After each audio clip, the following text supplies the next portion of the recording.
Monarchs abandoning traditional religion is the reason why they are murdered, according to Chief Elebuibon. Now, if you're familiar with Nollywood or you watch any movies that have an Ifa priest, then you will know Chief Ifayomi Elebuibon. He came out to air his opinion on the recent murders of monarchs in Ekiti. I gave you the scoop on this incident yesterday, so if you missed out on that, go back and watch it. He suggested that there are traditional ways to deal with insecurity.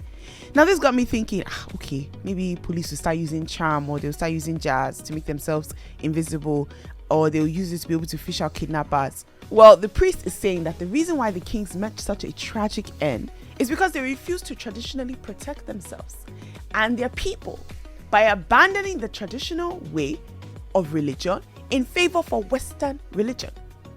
What do you guys think? Do you guys think that these monarchs were murdered because they actually abandoned their traditional religion? Considering the fact that being a monarch involves you practicing traditional religion, right? It's part of the rites in which you're going to be crowned king of whatever area you are. So I want to hear your thoughts. But this is the part that is kind of confusing to me. Is the Ifa saying that the police should also use these traditional ways of religion to be able to address our security issues? Should the monarchs have been killed because they chose not to carry out some sort of ritual or practice, when in reality there shouldn't be these security lapses, right? The kidnapping of students and teachers, it didn't happen because there's something they didn't do traditionally. It happened because there is a security lapse and because the kidnappers have been able to infiltrate our society. At the end of the day, it's just a convenient scapegoat and it solves nothing. Us blaming the fact that these monarchs did not do some sort of rite or ritual or practice, or they didn't go and meet a deity, is so mundane and it really is backwards, in my opinion. We're putting the blame on a monarch that you died because you didn't do X, Y, and Z. Come on now. In 2024, they should be able to go out and come back and know that at least they are safe in their own community. I do not think this is a good path for us to go down. It's a slippery slope towards a blame game when the blame lies on our security operatives.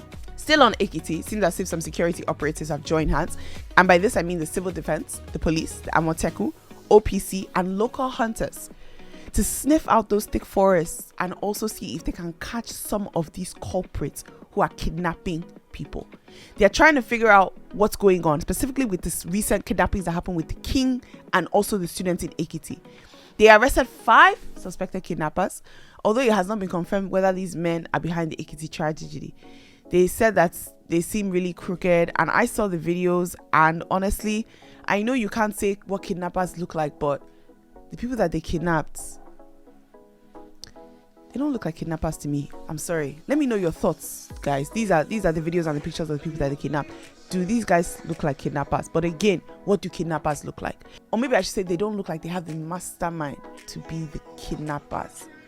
There's someone else who is moving their hand, and they are just the ones, they are foot soldiers. Let's agree on that one. But again, maybe I'm wrong.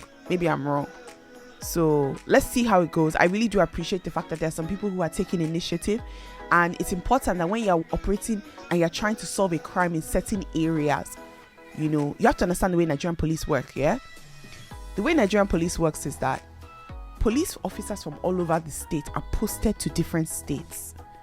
Now think about our country. If you're from Lagos and you're posted to a northern state to go and provide security, to go and solve a crime, do you even speak the language?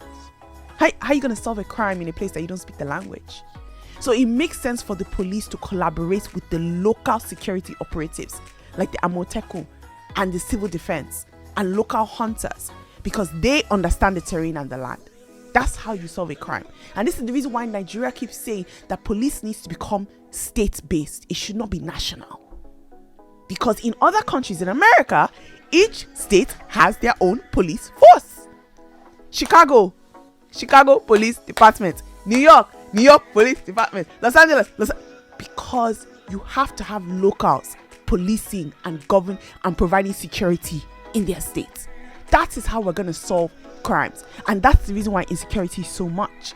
Because national police, what are they going to do? What are they going to do? Anyways, let me know your thoughts, guys. This is another conversation, because do you think that our police force needs to become state-based instead of it being a national body that people are posted all over the place? Let me know your thoughts.